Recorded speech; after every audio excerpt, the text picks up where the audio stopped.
I want to start first by thanking the People's Campaign for holding this annual conference. Chaos or community? It's a good question. Where are we headed? Are we going to fall into the traps that are being set up for us to fall into chaos? Or are we going to build the beloved community that we are called to build across this Commonwealth? I choose to do the work of building the beloved community across this Commonwealth because I believe that you're worthy. And I believe that we will do that work together. Today is a day of information sharing, inspiration, and preparation for me, not only for the general election in November, but quite frankly, the General Assembly in January. The work does not end November 6th, even if we flip the House. Because quite honestly, even in the party I choose to be a part of, there's a whole lot of work that needs to be done.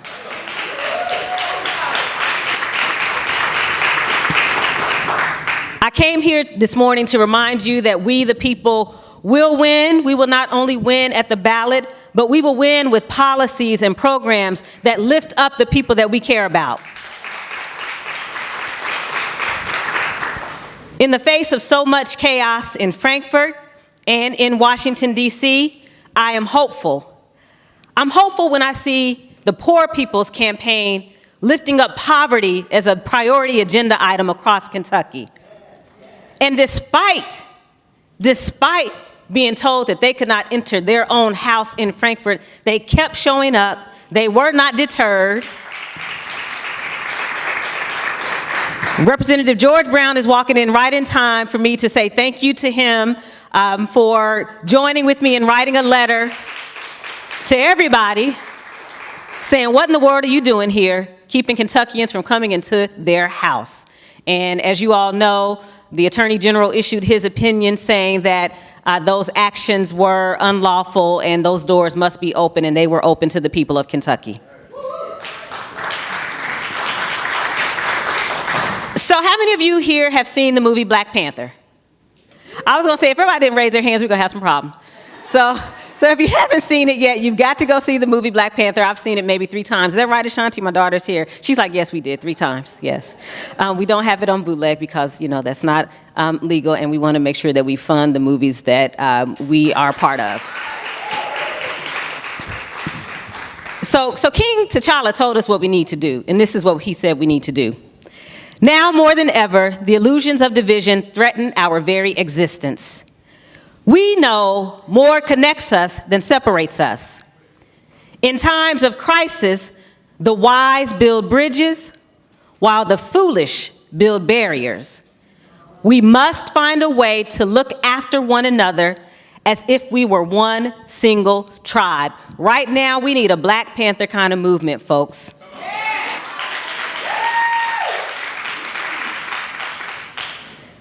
So I believe that movement includes, as I said already, holding the very folks that I choose to be part of a political party with accountable. And what that means to me is that we cannot accept a chaotic political system that takes for granted our votes, that fails to actively support our political leadership, and votes for political agendas like the gang bill, taking away our rights as women, and giving rights to rapists. We as women are done sitting on the sidelines, being forced to the margins, and being treated as if our jobs are to be handmaids rather than equals.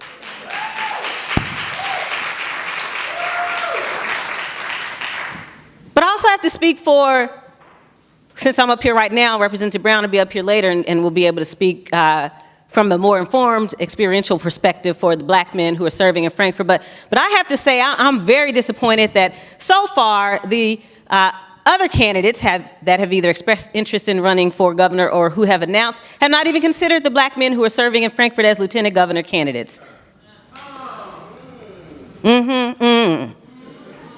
Not even considered it.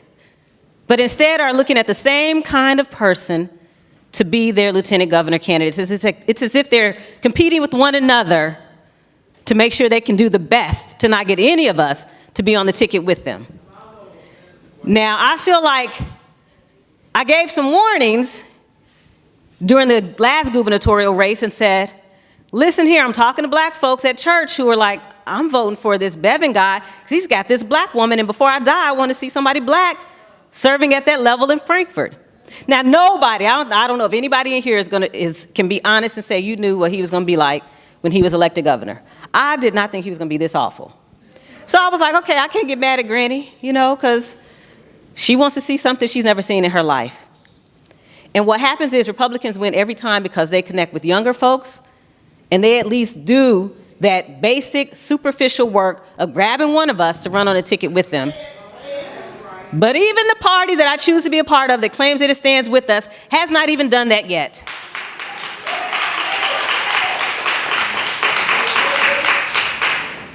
So I'm doing the work, and I know that all of you here are doing the work to bring folks from the margins, to remind people that their lives matter, to reject the chaos.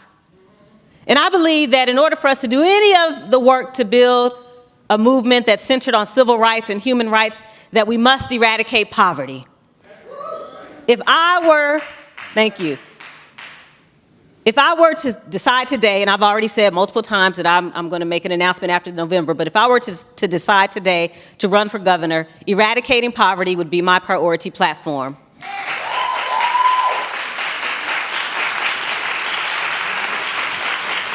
We cannot address environmental injustice. We cannot address housing instability or affordable housing. We cannot address education equity or income inequality. We cannot address community safety, community and family and social support without addressing poverty.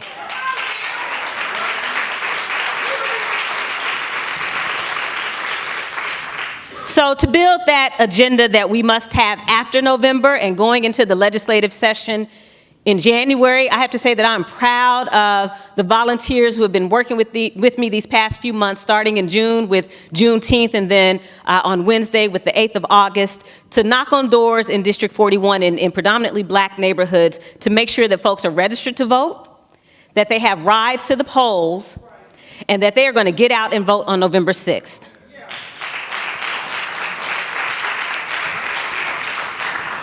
Now, I'm one of those folks who I can find inspiration anywhere. And I find it in my own family. When my 18-year-old daughter, or she's 17 now, she's here with me today, she'll be 18 on Election Day, November 6th. Everybody remember that. Send Ashanti some birthday love on Election Day. When she is excited about voting and my 90-year-old granny is excited about voting, I don't believe the rest of us have any excuse. So we will win when we do the work of mobilizing people, organizing people, registering people to vote, and educating folks about the issues that are vital this election season and going into the legislative session. Am I right, Sherlyn? Yes. Okay. And we got to get Sherlyn elected, right? Okay. Now, I'll tell you, even as the only black woman and the only woman of color, period, in our 138-member legislature, I remain hopeful. And I know that we will win. We will have the first Indian immigrant elected to Frankfort in its history.